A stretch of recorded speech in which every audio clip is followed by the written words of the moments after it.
siasa matin kama kweth mar Azimio la umoja koro oloko pachgi e wi romo gi jopiny mana gi geto bage thur kako chakre tich adek makiny.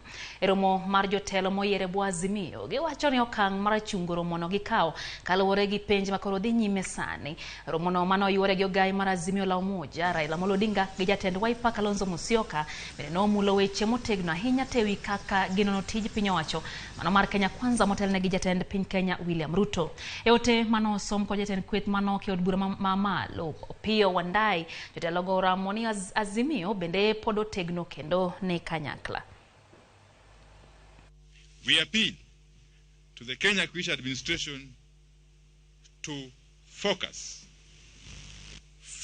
on what really matters for Kenyans now, which is the cost of living and not 2027 elections.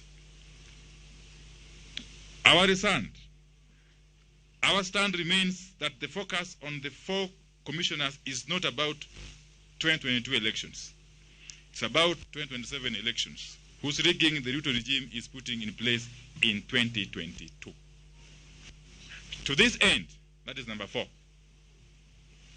To this end, we have decided to reschedule the start of our public engagements from tomorrow, the 30th of November 2022, to the 7th of December 2022, due to the ongoing national examinations.